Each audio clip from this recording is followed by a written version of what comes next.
से प्रस्तुत है समाचार प्रभात।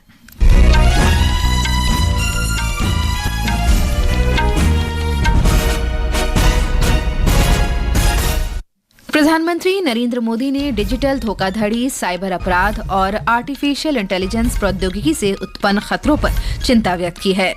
उत्तर प्रदेश सरकार ने प्रयागराज में महाकुंभ क्षेत्र को नया जिला घोषित किया।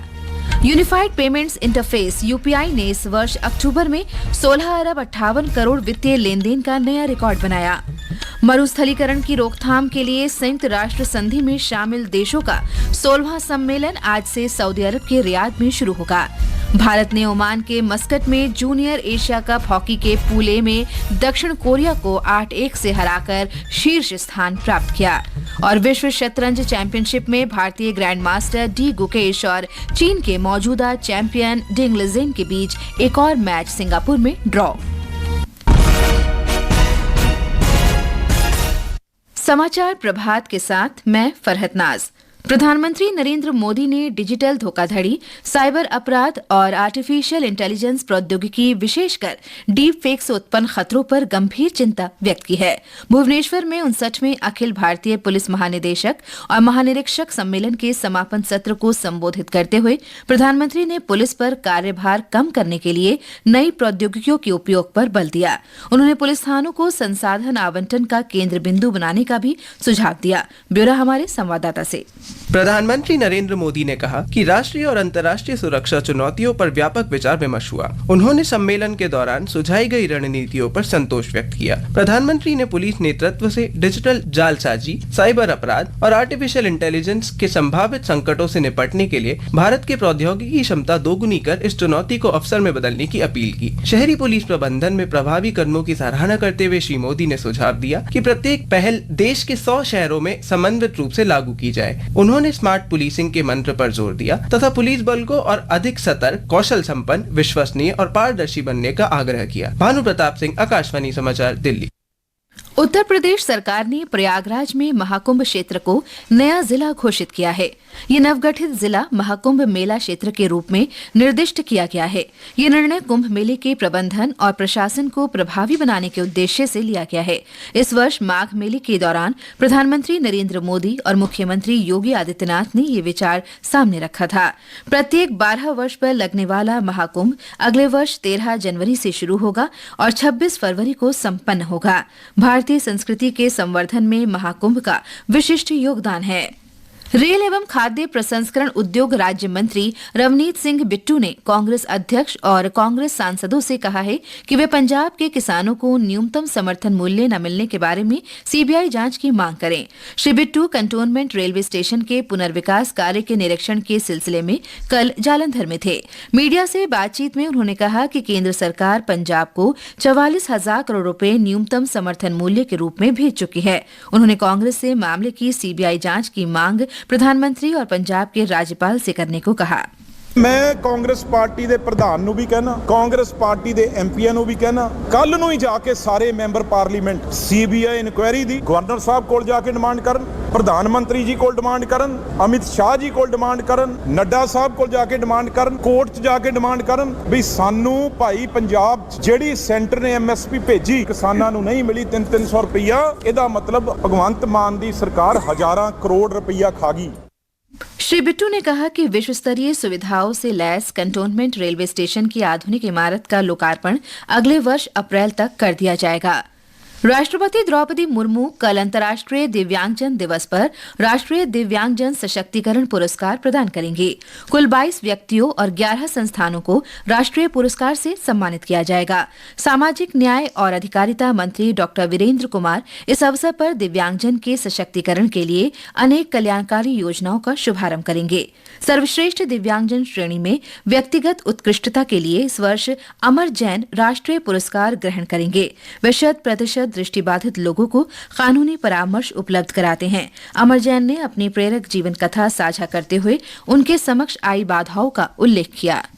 I also worked with judiciary, including Delhi High Court, through its Accessibility Committee as member and Supreme Court of India by contributing to its Accessibility Committee to make judicial system more accessible to persons with disabilities.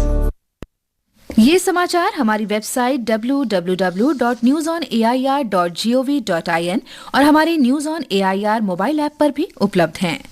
Hello hello, मेरी आवाज आ रही है क्या? Hello, तू मेरी बात का जवाब क्यों नहीं दे रहा? हेलो हेलो, तुम्हारी आवाज नहीं आ रही है। Hello hello. देखा आपने, कनेक्शन ना मिलने पर क्या होता है। इसी तरह आयकर विभाग समय समय पर आपको विभिन्न ई कैंपेन के माध्यम से सूचनाएं भेजता रहता है और ई वेरिफिकेशन स्कीम के अंतर्गत एडिशनल जानकारी भी मांगी जाती है। लेकिन कई केसेस में ये सूचनाएं करदाताओं के पास नहीं पहुंच पाती क्योंकि उनकी ईमेल आईडी, फोन नंबर तथा पता आयकर विभाग के रिकॉर्ड में अपडेटेड नहीं होता। ऐसी स्थिति में करदाता की तरफ से कोई जवाब न आने पर लिटिगेशन और टैक्स डिमांड की परिस्थिति बन सकती है। इसलिए करदाताओं से निवेदन है कि आयकर विभाग के ई फाइलिंग पोर्टल पर जाकर तुरंत अपनी कॉन्टैक्ट डिटेल्स अपडेट करें। डैशबोर्ड पर जाकर कॉन्टैक्ट डिटेल्स अपडेट पर क्लिक करें और अपनी डिटेल्स को अपडेट करें। अधिक जानकारी के लिए ई फाइलिंग पोर्टल की हेल्प डेस्क से संपर्क करें। प्रत्येक आयकरदाता एक राष्ट्र निर्माता।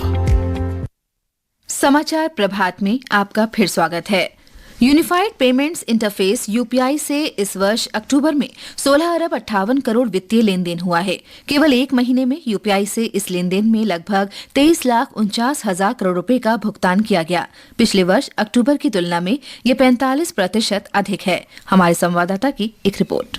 यूपीआई को 2016 में national payments corporation of India द्वारा लॉन्च किया गया था। यूपीआई ने न केवल वित्तीय लेन देन को तेज, सुरक्षित और सहज बनाया है, बल्कि व्यक्तियों, छोटे व्यवसायों और व्यापारियों को भी सशक्त बनाया है। इसके चलते देश कैशलेस अर्थव्यवस्था की ओर बढ़ रहा है। प्रमुख बाजारों सहित संयुक्त अरब अमीरात, सिंगापुर, भूटान, नेपाल, श्रीलंका, फ्रांस और मॉरिशस में यूपीआई के चालू होने से भारत के भुगतान इंटरफेस को अंतर्राष्ट्रीय स्तर पर भी गति मिली है। अक्षित वैद्यान, आकाशवाणी समाचार, दिल्ली।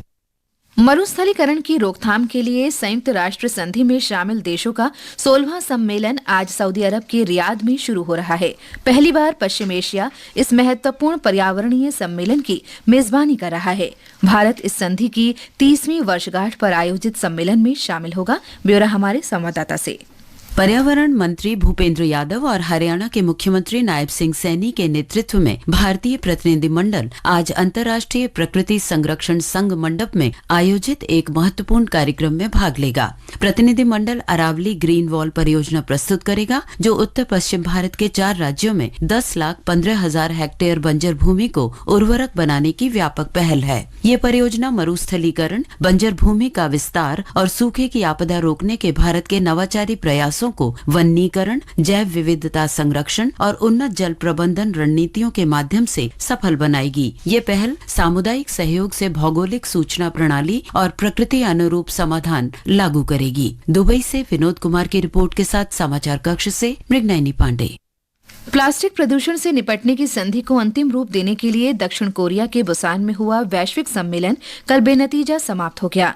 यह अंतर सरकारी वार्ता समिति की 5वीं बैठक थी, जो 2022 से प्लास्टिक प्रदूषण पर कानूनी रूप से रोक लगाने का समझौता तय करने पर काम कर रही है। सप्ताह भर चली वार्ता में लगभग 200 देश शामिल हुए, जहां प्लास्टिक उत्पादन और हानिकारक रसायनों पर नियंत्रण की मांग करने वाले देशों और केवल प्लास्टिक कचरे के प्रबंधन पर ध्यान केंद्रित करने वाले देशों के बीच गहरे मतभेद दिखे।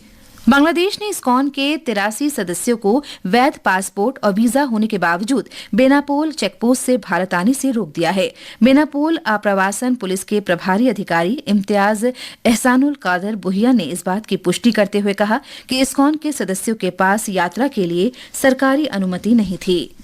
अमेरिका के नवनिर्वाचित राष्ट्रपति डोनाल्ड ट्रंप ने लेबनान मूल के अमेरिकी व्यापारी मसाद बुलोस को अपने मंत्रिमंडल में अरब और मध्य पूर्व मामलों के वरिष्ठ सलाहकार के रूप में नियुक्त किया है। बुलोस जाने माने वकील हैं और उन्हें व्यापक अंतर्राष्ट्रीय अनुभव है। ट्रंप के चुनाव प्रचार में उन्होंने अमेरिकी अरब मतदाताओं को पक्ष में करने में प्रमुख भूमिका निभाई थी। मौसम विभाग ने चक्रवात और निम्न दबाव के कारण केरल में अगले 4 दिन तक तेज बारिश का अनुमान व्यक्त किया है। आज राज्य के 4 जिलों में तेज वर्षा का रेड अलर्ट जारी किया गया है। एक रिपोर्ट।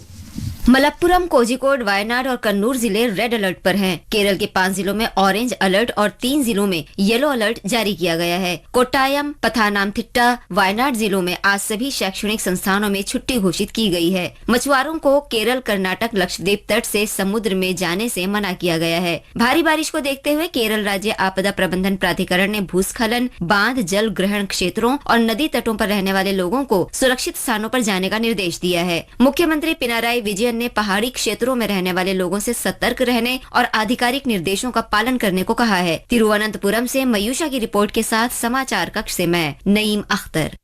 मौसम विभाग के अनुसार तमिलनाडु के उत्तरी तटीय क्षेत्र में चक्रवाती तूफान फेंजल कमजोर होकर गहरे दबाव के क्षेत्र में बदल गया है। इसके पश्चिम उत्तर पश्चिम की ओर बढ़ने और आज उत्तर तमिलनाडु से होते हुए कमजोर पड़ने की संभावना है।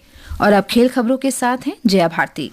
सिंगापुर में कल विश्व शतरंज चैंपियनशिप में भारत के ग्रैंड मास्टर डी गुकेश और वर्तमान चैंपियन चीन के डिंग लिजेन के बीच मुकाबला बराबरी पर समाप्त हुआ। दोनों खिलाड़ियों ने 3-4 रिपीटेशन के जरिए छठे दौर के बाद खेल समाप्त करने का निर्णय लिया। लिरेन और गुकेश 14 राउंड की श्रृंखला में लगातार 3-3 अंक की बराबरी पर रहे। प्रतियोगिता में जीत के लिए 4.5 अतिरिक्त अंक प्राप्त करना जरूरी है। वहीं ओमान के मस्कट में junior Asia cup hockey tournament के पूल ए में कल भारत ने दक्षिण कोरिया को 8-1 से हरा दिया। अर्शदीप सिंह ने हैट्रिक लगाई जबकि अरजीत सिंह हुंदल ने भारत के लिए 2 गोल किए। इस जीत के साथ भारत सेमीफाइनल्स में पहुंच गया है। कल उसका मुकाबला मलेशिया से होगा। मैच भारतीय समय अनुसार रात 8:30 बजे से खेला जाएगा। उधर ग्रैंड मास्टर अर्जुन एरिगेसी शतरंज में प्रतिष्ठित 2800 एलो रेटिंग हासिल करने वाले दूसरे भारतीय और दुनिया के 16वें खिलाड़ी बन गए हैं। इससे पहले विश्वनाथन आनंद ने यह उपलब्धि हासिल की थी। 21 वर्षीय एरिगेसी वर्तमान में विश्व रैंकिंग में भी 4थे स्थान पर हैं।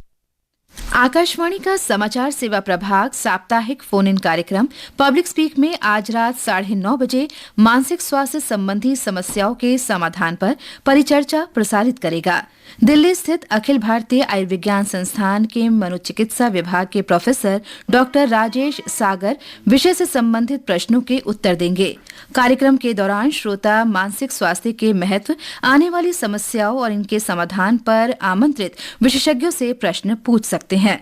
टेलीफोन नंबर है 011-2342-1050 और 011-2331-4444 पर प्रश्न पूछे जा सकते हैं।